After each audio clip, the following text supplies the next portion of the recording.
100일째 이어지고 있는 탄핵 정국. 이분은 이 상황을 어떻게 해석하고 계실까요? 한 달에 한 번 우리 정치의 한 달을 평가해보고 내다보는 시간입니다. 월간 우상호 전 더불어민주당 원내대표와 함께하겠습니다. 어서 오십시오. 대표님 어서 오십시오. 안녕하세요. 오랜만에 뵙습니다. 자, 먼저 이제 어제 나온 주요 판결 한번 보겠습니다. 한덕수 총리 탄핵 심판 사건. 탄핵이 이제 기각돼서 88일 만에 업무에 복귀했는데 의외로 기각 5명, 인용 1명, 각하 2명이라는 좀 약간 다양한 결과가 나왔습니다. 대표님께서 어떻게 보시는지 좀 궁금합니다. 두 가지를 우리가 들여다볼 수 있는데요. 네. 하나는 한덕수 당시 권한대행 네. 탄핵 문제를 둘러싸고 굉장히 격론이 벌어졌구나. 네. 이런 걸 알 수 있는 거죠. 왜냐하면 결국은 이제 합의가 안 돼서 각자 의견을 내는 방식으로 그렇습니다. 이제 정리가 된 거 아니겠습니까? 근데 제가 이제 헌재가 과거에도 이제 이러저런 이견을 표시한 건 있지만 세 개로 나누어진 건 처음 봤거든요. 그만큼 이 사안이 예민하고 복잡한 사안이었다는 것을 보여주는 것이고요. 네. 두 번째 또 하나 우리가 이제 시사할 수 있는 건 윤석열 대통령에 대한 탄핵 결정하기 전에 한덕수 총리 문제부터 다룬 이유가 있었구나 하는 걸 저는 좀 짐작을 했어요. 어떤 의미에서?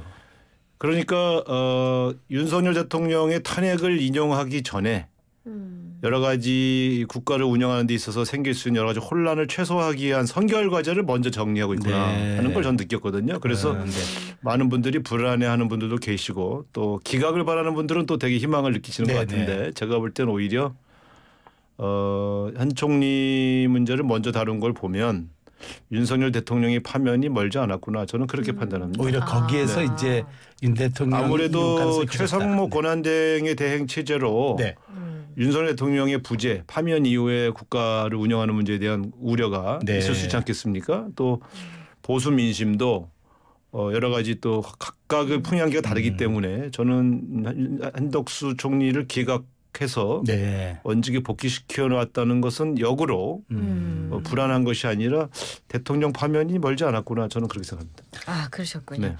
자, 근데 윤 대통령의 탄핵 심판의 가늠자라고 예고됐던 한 총리의 이 탄핵 사건, 이것을 의식한 걸까요? 현재는 윤 대통령 탄핵하고 관련한 어떠한 힌트도 주지 않았다. 어제 저희 패널들도 그 얘기를 다 하셨는데 그런 얘기를 합니다. 어떻게 보셨어요? 잘하신 거죠.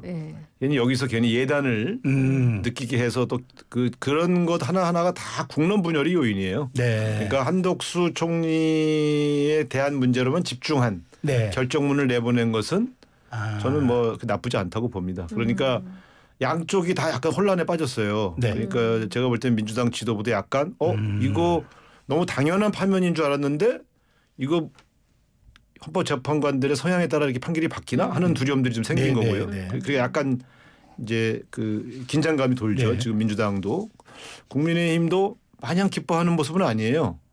이 사람들 보니까 실제로 기각돼서 대통령 현직에 복귀하면 어떡하지 이런 공포도 있어요, 사실.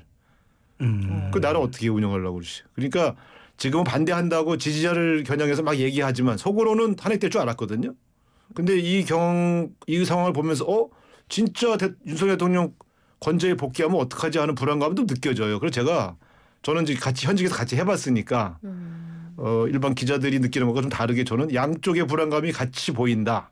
이 판결에서. 저는 그것도 느꼈습니다. 좀 의외예요. 지금 대표님 말씀하신 건 여당이 기각에 대해서 기각하고 복귀하는 것에 있어서 우려하는 불안감이 있다.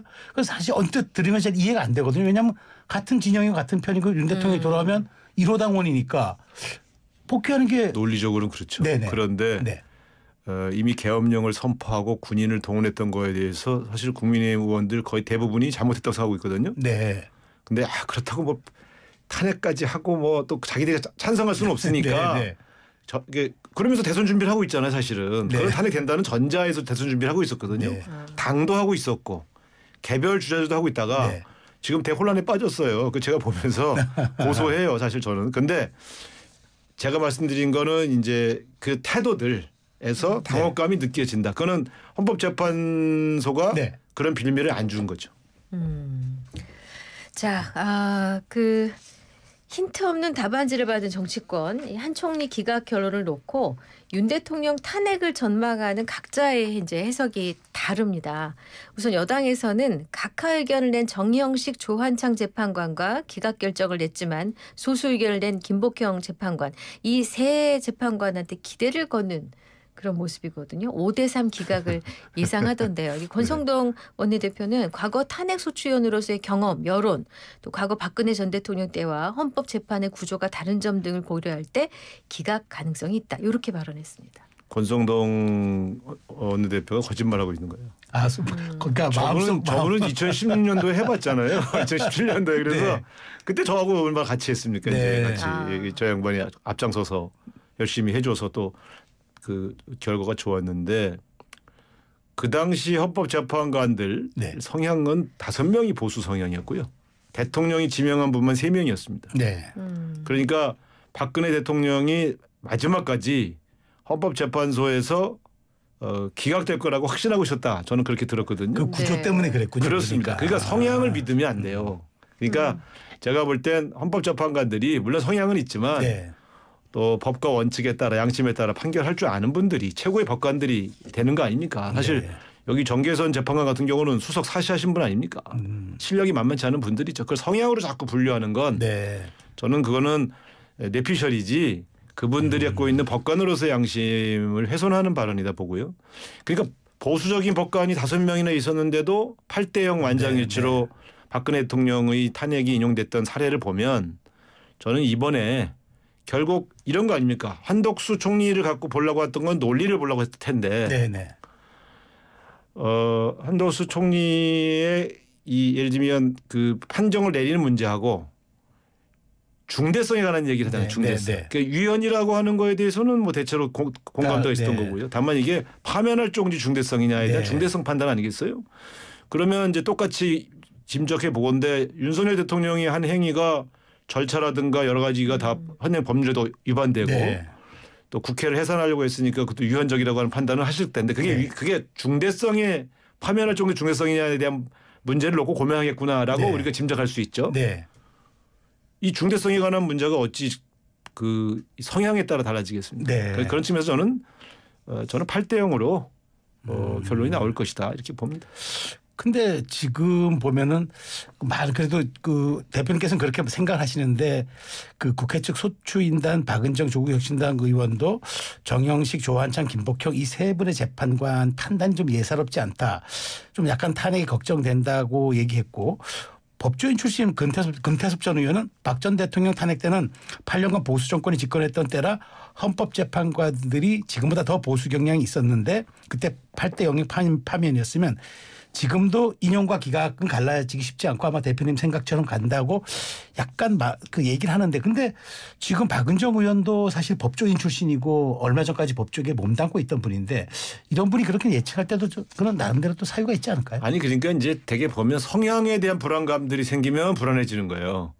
성향에 대한 불안감들. 저기 네. 저 과거의 경험도 있고 이거는 성향으로 저 파면을 기억하기 굉장히 어렵다고 보여집니다. 워낙 중대한 사안이니까 이 정도 중대성이 박근혜 대통령을 파면할 때 중대성보다 작다.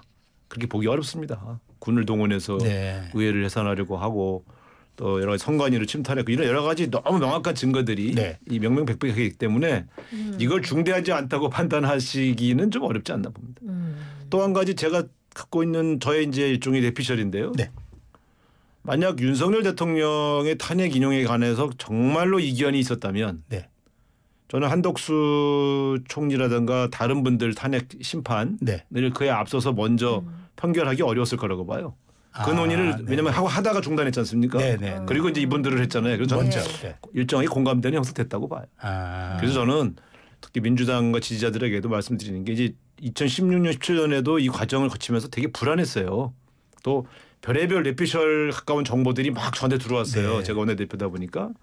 그러면 국회의원들이 갑자기 어디서 뭘 얘기 듣고 졸제 100몇 명이 넘는 사람들이 큰일 났다 막 이러고 다 달려와요. 그래서 왜 그랬어? 그러면 이런 얘기가 들려요. 네. 뭐 다 넘어갔대요. 뭐. 그래서 제가 그러지 말고 국민들 믿고 의원하게 대처합시다. 저는 믿습니다. 그래서 무엇이 대한민국을 더 혼란에 빠지지 않게 하는 선택인가에 대한 문제도 있고요. 여러 측면에서 저는 현명한 판단을 내리실 텐데 다만 이게 좀 늘어지니까 하루하루가 너무 길게 느껴지는 분들이 많이 늘었지 않습니까? 네. 거리에서 대치하시는 분들도 사실 하루가 너무 길어요. 그래서 헌법재판소 내에 무슨 여러 가지 사정이 있으시겠지만 저는 이제는 이제 시간을 더 미룰 수는 없다. 좀 조속한 시간 내에 네. 판정을 내려주셨으면 좋겠다. 대표님 생각에는 언제까지 이거 참 많은 질문들이. 그거는 뭐 우리가 예측할 수는 없는데. 근데 4월 15일 저는 분명히 보이는데. 아니, 그럼요. 저는 이번 주말 아니면 다음 주 초라고 봅니다. 이번 주말 아니면 다음 주 초. 네. 자, 한 총리 탄핵 기각 직후에 이재명 민주당 대표가 헌재의 결정을 존중하지만 국민들이 납득할 수 있을까 의문이다. 이런 발언을 했습니다. 민주당발 탄핵 구전구패. 요거는 오늘 그 한 보수일간지 제목인데요.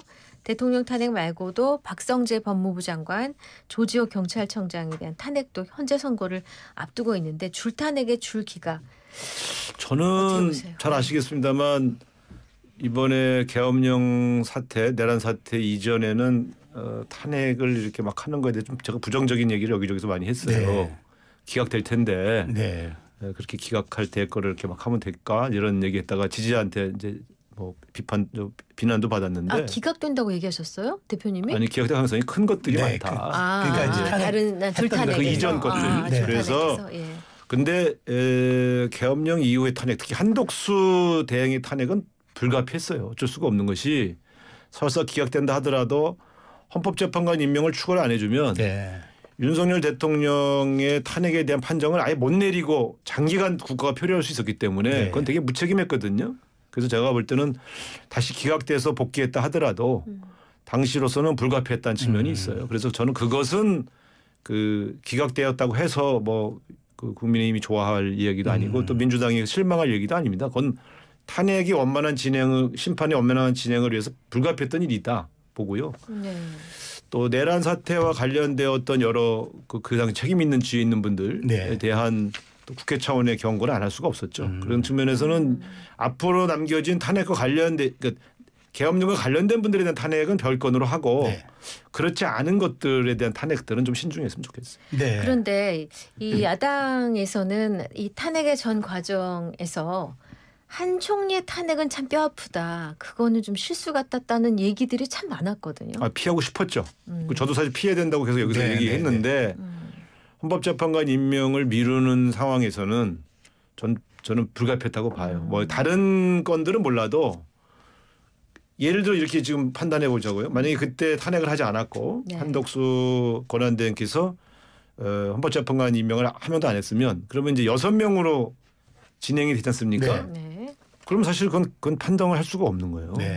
그건 굉장히 불안정한 거거든요. 그렇기 때문에 그렇게 해서 내린 판정이 갖는 국론 분열이 훨씬 컸을 겁니다. 그런 측면에서 본다면 저는 불가피한 측면이 있고 사실 헌법재판소에서도 유언유법하다고 판정을 했잖아요. 그러면 우리가 그것이 파면할 정도의 중대한 사안은 아니라 할지라도 적어도 행정부의 책임 있는 분들이 헌법재판소의 결정은 따라 주시는 게 대한민국의 이 법치가 유지되기 위해서 필요한 거 아니겠어요? 그런 측면에서 국가를 생각해서 기각한 것이지 그 행위가 잘했다고 풀어준 게 아니니까 저는 뭐 마은혁 재판관 문제가 좀 쟁점이 되고 있습니다만 꼭 이 문제가 아니더라도 이 헌법재판소에서 내린 결정은 부득이한 사정이 없는 경우에는 그대로 따라주는 게 맞다. 그렇게 생각합니다. 물론 이제 말씀하신 것처럼 헌재에서도 탄핵이라는 것이 국회가 갖고 있는 법과 테두리 안에서 권한 안에서 했기 때문에 남용됐다고는 볼 수는 없다라고는 얘기는 했는데 그럼에도 불구하고 김부겸 전 총리는 국민이 주신 힘을 좀 절제해서 발휘하지 않으면 국민 신뢰를 잃을 수 있다. 즉 조금 아무리 법에 규정돼 있다 하더라도 제도적 자제, 제도적 인내 같은 것들이 민주당에게 좀 필요하지 않느냐고 좀 따끔한 지적을 저도 비슷한 얘기예요. 그러니까 모든 탄핵이 잘못된 것은 아니다. 그런데 그중에 일부는 조금 국민이 볼 때 심자랑하는 거로 느껴질 수도 있었겠다. 결국 기각됐으니까요. 그러니까 앞으로 탄핵이라고 하는 권능을 사용할 때 훨씬 더 국민들을 설득할 수 있고 동의를 받을 수 있는 선에서 행사하면 좋겠다. 이런 정도가 제가 드릴 수 있는 말씀이죠. 그중에 어떤 게 이거는 기각될 것 같은데 뭐 제가 그런 얘기까지 하면 또 지금 이제 원내 지도부가 이미 계신데 또 의원들이 의총에서 결정한 건데 제가 무슨 훈수하듯이 얘기하는 건 적절치 않고 제가 생각하는 건 이런 겁니다. 결국 앞으로 다가올 대선에서 네. 우리 당에 대한 국민들이 또 유심히 지켜보실 거 아닙니까? 그렇죠. 그럴 때 우리가 네. 어떤 태도로 임하는지에 대해서 우리에게도 굉장히 긴장감이 필요하다. 이런 정도가 저의 조언이죠. 네. 네. 자, 민주당이 천막 당사에서 대통령 탄핵을 이제 압박 중입니다. 민주당 내부에도 상당히 긴장감이 고조되어 있는 것 같은데요. 그런가 하면은 오세훈 서울시장은 이 천막 당사를 철거할 뜻을 밝혔거든요. 예, 시민의 공용 장소에 불법 점유 시설물을 설치했다는 게 이제 이유입니다.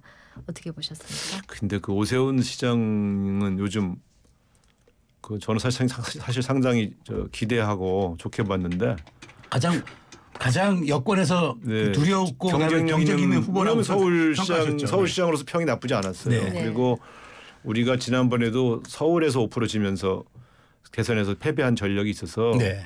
서울 탈환이 굉장히 중요하거든요. 네. 저희가. 그런데 이분이 최근에 보인 행보에서 보면 영태균 씨 관련해서 여러 가지 말을 바꾸고 있고 네. 심지어 압수수색까지 당하고 있지 않습니까? 네. 그다음에 그 토지거래 허가제를 이제 네. 폐지해서 다시 복원하는 과정도 굉장히 큰 혼란을 줬고 네. 이런 측면에서 보면 되게 좀 오락가락 행보를 하고 있는데 네. 이 텐트 문제만 하다도 사실 제가 뭘 떠오르냐면 이분이 시장 시절에 그 이태원 참사 그 분향소 네. 그 시청 앞에 그 이제 설치했을 때 그 철거하려고 철거반원을 보냈어요. 네. 네. 그 되게 몰인정하구나 이런 그래서 법과 원칙을 지키는 것도 중요하지만 어떻게 이태원 참사 그 유가족들이 있는 분향소를 강제 철거하려고 했는가? 저는 그런 측면에서 보면 오바하는구나. 네, 물론 지금 뭐 도처에 텐트가 쳐져 있고 농성하는 데가 많으니까. 근데 왜 유독 민주당 텐트만 철거하시려고 그러세요? 그럼 네. 다 철거하시든가. 네. 그러니까 저는 약간 정략적이다 이런 느낌이 들어서 별로 바람직해 보이지 않고 네. 탄핵 인용되면 다 철거할 텐데 그걸 뭐 굳이 이렇게 예민하게 대응하나 네. 그냥 경고만 바람직하지 않다 정도만 얘기해도 괜찮겠는데 뭐 철거하겠다 이런 건 협박이잖아요. 네. 그래서 저는 특히 다음 대선 나오실 분이 네. 별로 바람직해 보이지 않고요. 네. 민주당 입장에서는 지금 뭐 워낙 이제 그 피를 말리니까 온 국민들이 특히 탄핵을 바라는 국민들이 그냥 총 걸기하고 있는데 한가해 보일 수 없어서 국민과 함께하기 위해서 잠깐 나가 있는 거니까 그렇게 이해해 주시면 될 것 같아요. 근데 이제 그 대표님 말씀과는 별개로 약간 당 지도부의 위기감은 좀 있는 것 같습니다. 그러니까 김민석 최고위원의 대통령의 복귀는 이제 계엄 면허증을 주는 거고 민주공화국의 자살이고 김용민 의원은 헌재가 내란 동조 세력이라는 좀 약간 자극적인 이런 얘기까지 나오는데 지금 뭐 불안감이 있다고는 하지만 그렇다 하더라도 지도부 차원에서의 조금 얘기는 선이 다르지 않겠습니까? 그러니까 이제 이럴 때일수록 의연하게 네. 국민을 믿고 대한민국을 믿고 좀 의연하게 대처하는 지도부의 모습이 필요하다고 봐요. 네. 물론 매우 불안해하는 거는 느껴져요. 네. 저도 사실 불안하죠. 그런데 2016년 17년에도 저는 이게 보니까 그럴 때일수록 지도부가 흔들리면 이 국민들이 더 불안해하시니까 그래서 제가 볼 때는 조금 말 조심해가면서 의연하게 대처하면 제가 볼 때 한덕수 총리 기각이 저는 오히려 대통령 파면을 임박했다고 판단한다고 말씀드렸지 않습니까? 네. 그런 판단을 하기 때문에 저는 조금 의연하게 대처도 될 것 같아요. 그러니까 한덕수 총리에 대한 기각은 사전 전국 안정으로 보는 포석이라고 해석하시는 거죠? 사전 여러 가지를 정비하는 일이라고 네. 봐요. 그러니까 어쨌든 그래서 우리 지도부도 좀 불안해진 것은 사실인데 네.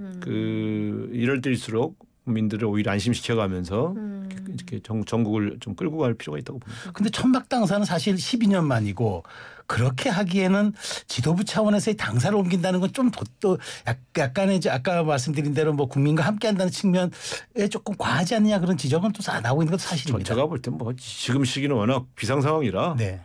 그 뭐 저 국민의힘도 천막 당사 친 적 여러 번 있고 그러니까 사실은 이제 번갈아 가면서 하잖아요. 그러니까. 네. 자기들 했을 때는 그냥 정당하고 남이 하면 아니다 이렇게 볼 건 아니고 네네. 국민들에게 크게 피해를 줄 일은 아니니까 네. 조금 한 며칠만 좀 네. 봐주시죠. 뭐. 네. 알겠습니다. 네. 자, 이런 상황에서 민주당 이현주 의원이 여야 국회의원이 필요하다면 총사퇴하고 총선을 다시 치르자라고 하면서 윤 대통령 파면을 촉구했습니다. 근데 여권에서 그 이현주 의원의 발언을 정말 지지한다.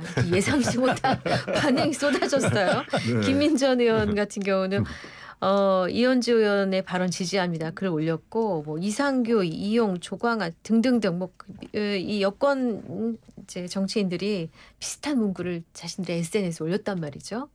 어떻게 보셨습니까?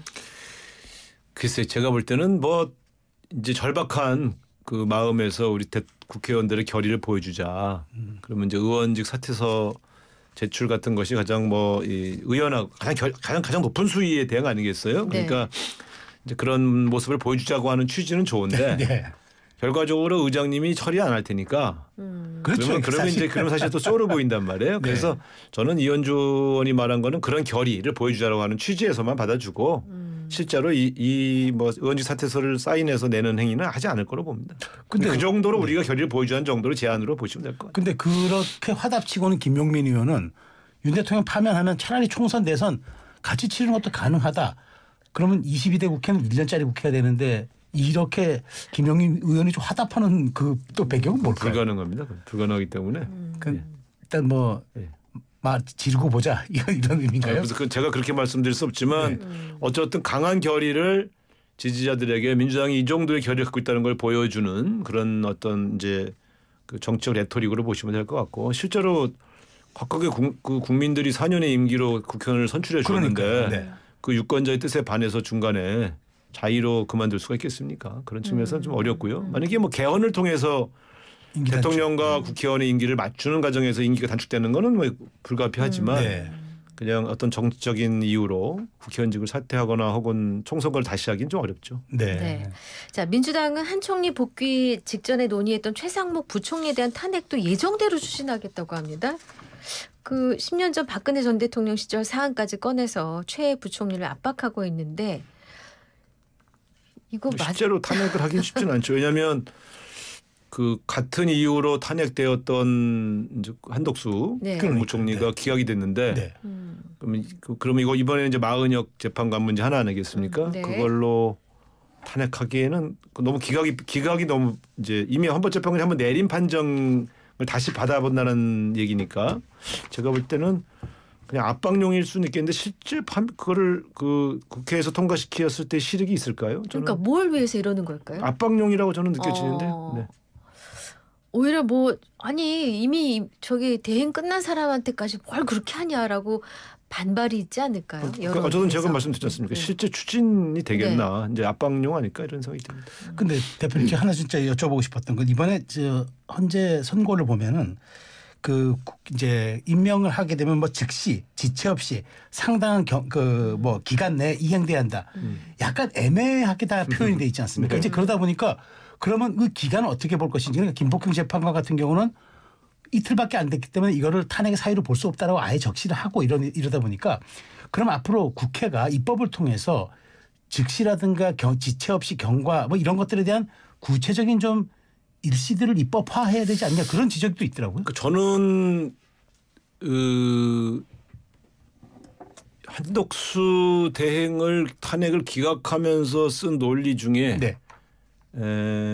조금 이제 갖다 붙인 논리가 있는 것 같아요. 제가 보니까 기각을 시켜나다 보니까 그 기간에 대해서 그래서 분명은 이거거든요. 그냥 며칠을 지연해서가 아니라 한덕수 대행은 거부 의사를 밝혔어요. 안 하겠다. 그러니까 결과적으로는 지연된 거지만 거부한 거예요. 거부해서 탄핵한 거거든요. 예를 들면 조금 시간을 좀 두고 고민해 보겠다는 수준에서 얘기했으면 탄핵하지 않았겠죠. 그런데 그분은 명백히 거부 의사를 밝혔어요. 여야가 합의해 와야만 하겠다고. 그렇죠. 그렇게 얘기했죠. 그래서 이게 탄핵 사유로 저희는 본 건데 헌법재판관들은 조금 지연된 것은 파면 사유가 아니다라고 했지 않습니까? 저희가 지연됐다고 한 게 아니거든요. 거부했기 때문인데. 그러니까 그래서 이제 민주당이 반발한 거예요. 아니 그러면 앞으로 헌법재판소에서 내린 결정을 듣지 않아도 그 중대한 파면 사유가 아니라고 해서 모든 공직자들이 어길 수 있는 빌미를 주는 게 어딨냐. 자기 모순은 아니냐라는 지적을 한 게 바로 여기 이 대목이거든요. 그러니까 아마 그 지적은 헌법재판관들이 좀 아플 거예요. 그런데 그 지금 이런 거 아닙니까? 예를 들어 최상목 대행도 그렇고 다들 조금 더 심도 있게 검토를 좀 해보겠습니다 했으면 탄핵 사유가 아니에요. 지연은. 저희도 지연을 문제 삼은 게 아니고 거부했기 때문에. 그래서 더군다나 헌법재판소에서 권한을 침범한 것이라고 위헌이라고 판정했는데도 안 하면 그건 헌법을 어긴 거잖아요. 네. 그러니까 그 행위의 중대성에 관한 논의는 차치하더라도 그거에 대한 징계성 어떤 행위를 안 한다는 건 또 국회로서는 권한을 침범했다고 네. 판정받고 가만히 있는 것도 참 난망하지 않습니까? 이제 그런 논리적인 문제들은 있지요. 네. 네. 근데 최상목 대행에 대해서는 어쨌든 헌재가 그 기관 간의 권한을 침해한 건 인정이 되지만 그렇다고 우리가 강제할 방법, 시기를 규정할 방법은 없다라고 했는데 이걸 또 탄핵을 한다? 그거는 아까 저기서 말씀드렸는데 이제 압박을 하고 있는 거고 실제 탄핵까지 가지 않을 것이라고 저는 봅니다. 알겠습니다. 근데 저 박근혜 전 대통령 당시에 있었던 걸 가지고 공수처에 고발한 것은 조금 좀 도를 지나쳤다는 지적은 또 어떻게 보십니까? 어쨌든 뭐 지금 저 이게 다들 예민해져 있어서요. 네. 여야가 서로 뭐 선거 가지고 근데 저는 사실 보면서 이럴 때일수록 여야 지도부들이 머리를 맞대고 국민들을 좀 안심시키고 또 극한적인 갈등으로 가지 않도록 할 필요가 있다고 봐요. 왜냐하면 이게 지금 여야가 합의해서 내릴 결정이 아니라 헌법기관이 헌법재판소가 내릴 결정을 기다리고 있는 건데 네. 기다리면서 왜 이렇게 여야 간에 다툼을 할 필요가 있겠습니까? 네. 그래서 저는 초조한 건 알겠지만 이럴 때일수록 조금 정치력을 발휘할 필요는 있어요. 네네. 자, 저희가 오늘 월간 우상호 더불어민주당 전 원내대표 모시고 한 달 동안의 정치 상황을 살펴보는 중입니다. 네. 저 요즘은 한번 들어보겠습니다. 그 윤석열 대통령 탄핵 심판이 이제 100일이 지나고 있는데 그가 사실 윤석열 대통령의 아마 선고가 이재명 대표의 2심 선고보다는 분명 먼저 나올 것이라는 게 정치권의 거의 일관된 예상이었는데 그랬었어요. 지금 그동안 이제 그 구속 취소 결정 그다음에 윤 대통령에 대한 구속 취소 결정 한 총리 탄핵 기각 결정 그다음에 내일 이제 이재명 대표 2심 선고 이게 이제 약간 보수층이 그동안 제기해왔던 이른바 타임 스케줄에 약간 맞아떨어지는 그런 형국이라서 의도대로 지금 보수층이 의도한 대로 이 정치적 시간이 흘러가는 것 아니냐는 지금 분석은 어떻게 보십니까?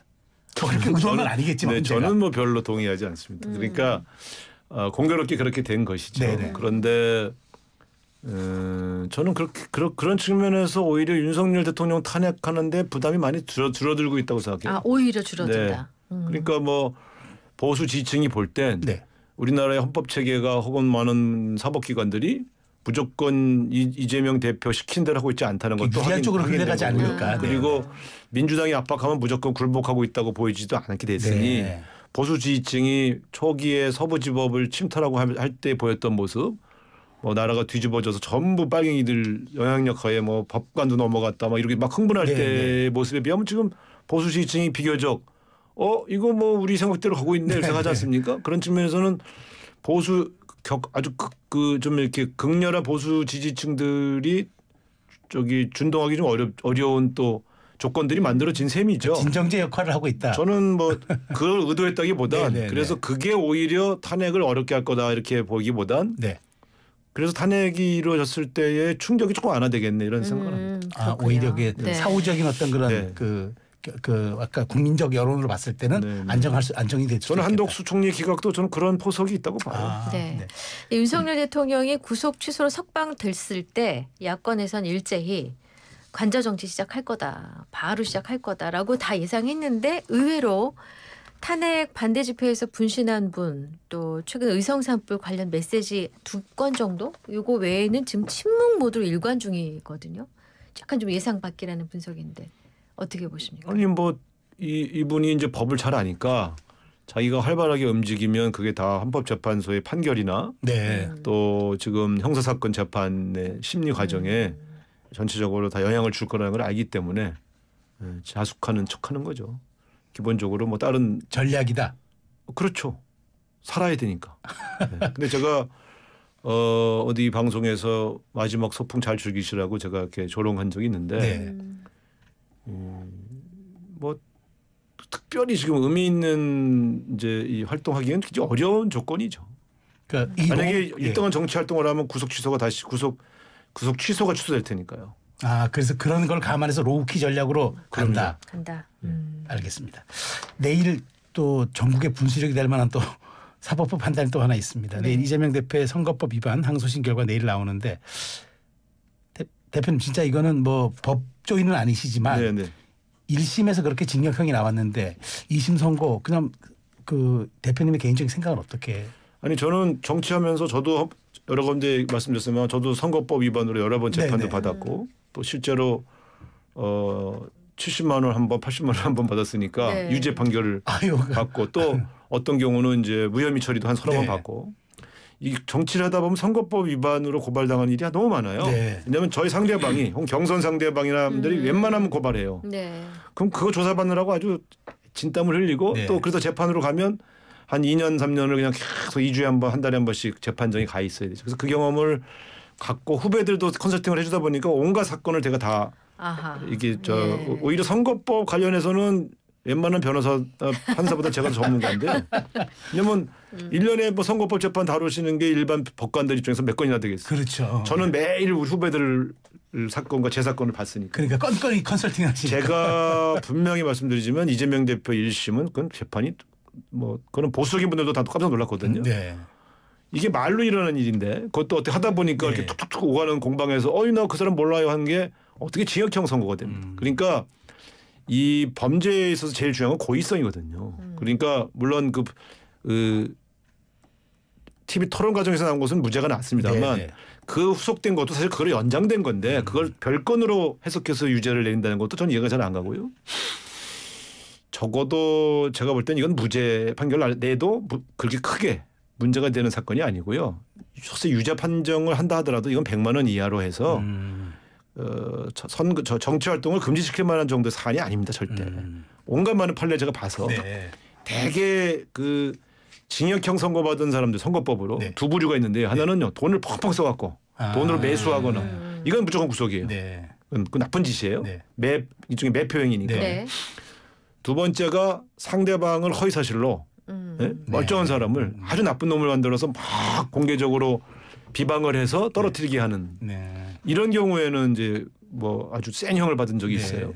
집행유예형을 받은 경우. 근데 이렇게 말로 간 거 세서 약간 실수하거나 이런 거는 설사 유죄를 판결한다고 해도 100만 원 이상 받은 적이 없습니다. 대개 행위예요. 어디 네, 네. 관광을 시켜준다든가 뭐 어디에 가서 마이크 잡고 자기 선거운동 사전에 선거운동 네. 한다든가 이런 저는 이런 측면에서 이거는 저는 굉장히 1심 판사는 아주 감정적인 판결을 했다고 봐요. 설사 유죄를 내리더라도 아니 100만 원만 내려도 되는 거 아니에요. 옷만 벗길 생각이면 그 무슨 징역형을 내려요. 그래서 제가 그리고 의도적으로 윤석열 후보를 비방한 게 아니잖아요. 네.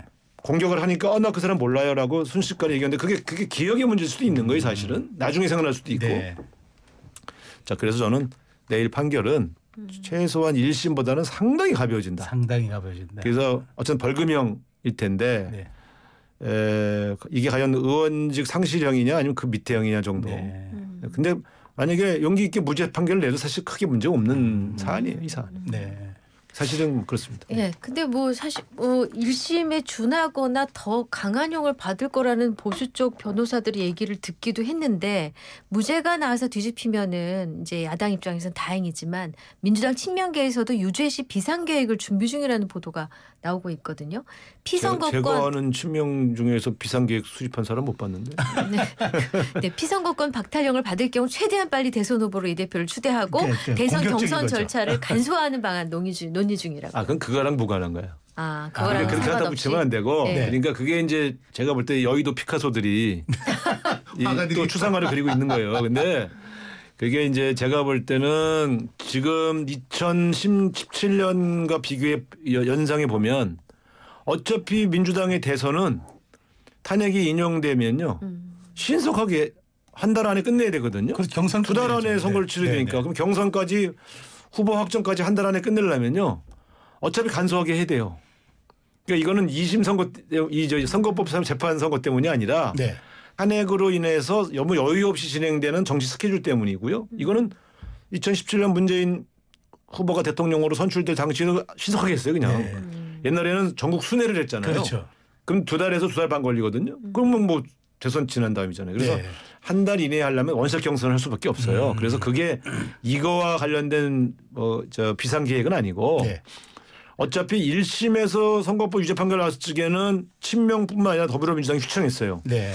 왜냐하면 이게 이 판결이 이렇게 나올 줄 몰랐거든요. 그렇죠. 오히려 다른 데에서 혹시 엄격한 판정이 나올 수 있으니까 그걸 네. 대비하자 그러고 온갖 변호사들도 거기에 집중하고 있는데 그렇죠. 위진교사를 여기서 했는데. 갑자기 이렇게 꽝 네. 터지니까 이게 뭐지? 그러니까 우리가 뭐 변호사 출신 국회의원이 없는 것도 아니고 네. 우리를 자문하고 돕는 법률위원회 소속의 변호사들도 많은데 네.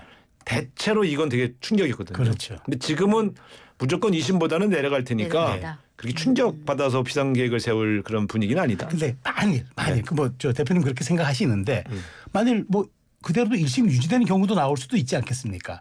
네. 그러면은 이 대표가 대선까지 출마하는데 장애가 없겠습니까? 아무래도 뭐 무죄 나오는 것보단 뒷맛은 좀 찝찝하죠. 그렇지만 어쨌든 확정되어야 대법원에서 최종심에서 확정되어야만 이 선거 피후보 자격이 면탈되니까 네. 박탈되니까 네. 그러면 굉장히 심각하겠죠. 그런데 네. 지금 대선 이전에 만약에 탄핵이 다음 4월 초까 이전에까지 된다고 보면 6월 초까지 대선이 이루어진다고 볼 때 네. 그때 3심이 결정나기는 불가능하거든요. 네. 그러니까 그렇게 보면 민주당 입장에서는 뭐 그 당원 당규상 후보로 나올 수 있는 자격을 박탈하지는 않을 테니까 네. 그렇게 보면 뭐 큰 문제 있겠습니까? 다만 바깥의 국민들이 이 상황을 어떻게 볼 거냐에 대한 네. 걱정은 있죠. 아무래도 우리가 정치하는 사람들이니까. 그러니까요. 네. 그렇군요. 네. 알겠습니다. 자, 오늘 또 귀한 시간 내주셨습니다. 더불어민주당 우상호 전 원내대표와 함께한 시간이었습니다. 말씀 감사합니다. 잘 들었습니다. 감사합니다. 대표님. 맛있는 점심 든든한 간식